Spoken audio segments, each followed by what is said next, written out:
Before you get up on out of here, your Stanley Cup Game 5 preview is also live there. I'm not gonna make you talk about it because I'm not gonna talk about this game much because personally, I think the Avalanche have the chance to win this at home, win the Stanley Cup, bring it back home after what 20 years. It's 20 plus years. It's been away. The last time they won it was with like the trio of Joe Sakic and Peter Forsberg or whatever that Bork, yeah, a bunch of guys who are now Hall of Famers. yeah, it just casually. So before I break down that game more, I just want to get your quick pick. Do you have any faith in the Lightning pushing this to a game 6?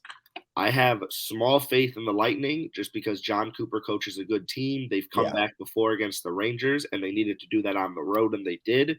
So that's why I'm a little nervous about Game 5. I'm not really touching it. The only thing I'd touch is maybe go on the over. Every game's produced about 7 goals, over set at 6. You're going to sweat it. I'll be honest, you're going to sweat, but they'll sneak one in the third or overtime to make it 7, but there will be a little sweat involved.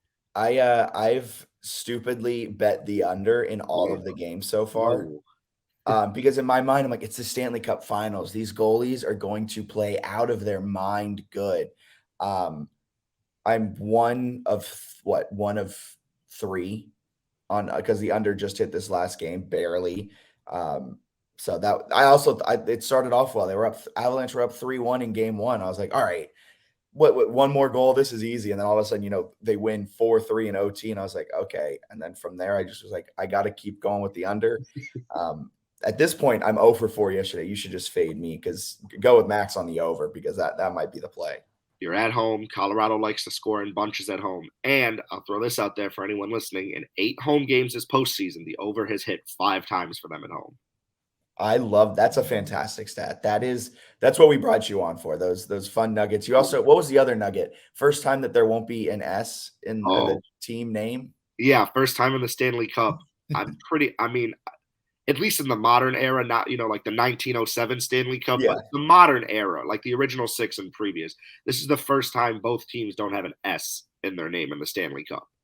See, these are the insights we need. These are the insights that help us figure out who's the winner, who's the loser, and how we're going to make money. So thank you so much, Max, for coming on. Have a wonderful rest of your day. Hopefully all of those bets hit. Hey, let's hope, man. Let's hope. Go Wits. Fingers crossed. Thank you. Thank you again to Max for coming on to DRF Daily. It was a fantastic breakdown, breaking down all things Premier Lacrosse League, giving his little insights into the Stanley Cup. I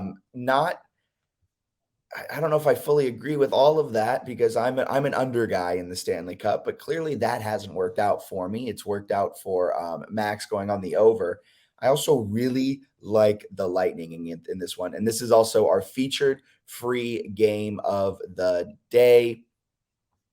You can find all of this information on drf.com/sports. Just click the game of the day tab up in the top right corner, and you can find all of this information, exclusive betting angles, line movements. We'll break down every single key injury. And you can even check out Max's his game preview where he shares some of his best bets, explains why the Lightning can win, explains why the Avalanche can win.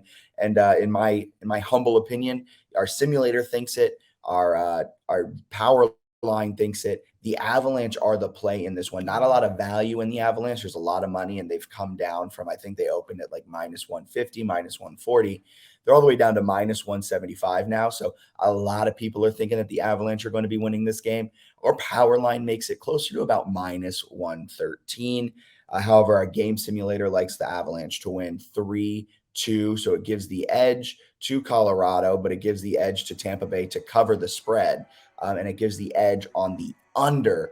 But like Max said, at Colorado, the over has hit 5 of 8 times at home. They like to score in bunches when they're at home, and this is an opportunity to really flex their muscle and win the Stanley Cup for the first time in a really long time on home ice. So give me Colorado to win this game. The only thing that's going in Tampa Bay's favor, and it's not even a good rating according to our data. Tampa is 9-1 against the spread in road games after failing to cover 3 of their last 4 over the last 2 seasons. 9-1 against the spread when they failed to cover 3 of their last 4 the last 2 seasons. That's really the only thing that's favoring Tampa Bay. Everything else is favoring Colorado. They're 16-1 against the spread this season against good goalies. So that's they're saving 91.5 or more percent of shots on goal. The Avalanche have been able to feast on good goalies. They are one of the best, if not, I mean, clearly they are so far the best team in the NHL with a 3-1 series lead. Give me the Avalanche to win this game, bring back the Stanley Cup on home ice. I don't see this game going back to Tampa. Colorado has just been a real dominant team, and game 4 was just kind of a blip on the radar. Just you go back home. Game 3, excuse me. Game 3 was just a blip on the radar where you lose 6-2. I think you just come home, Tampa Bay's feeding off the crowd. That was no indication of what's to come. Colorado, clear-cut, better team. Give me them to win. So thank you so much for tuning in to DRF Daily. Thank you again to Max Sacco for taking some time out of his morning to talk some Premier Lacrosse League best bets week 4 there in Baltimore. We got 2 games in the PLL tonight, 2 games tomorrow. All of his best bets can be found at drf.com/sports. Just hit the betting insights up at the top and you can find his betting preview for PLL. You can also find his betting preview for Stanley Cup Game 5. He's on the over a little bit, but he said he wasn't giving any best bets. He thinks he's a little bit cold right now, so I won't say that's any best bets. The best bet really for today is going to be, I'm going to go on, who did he say? Water Dogs at plus money. I like the Water Dogs. I'll go with him there. I'll go with the Archers too over the Atlas. So those are my 2 best bets in the PLL, just piggybacking off of what Max said, 100%. And my best bet's going to be the Avalanche to win outright, -175. Not a lot of value. Maybe sprinkle the over a little bit. I'd lean it. Of course, now that I'm going with the over, the under is going to hit because that's just how that works. But thank you so much for tuning in to DRF Sports Daily. We'll be back Monday, 11 a.m. with more information, more best bets, and hopefully more winners after a tough 0-4 day. It's time to bounce back this Friday and bounce back next week. I have a good feeling. See you guys on Monday. Have a wonderful, wonderful rest of your day.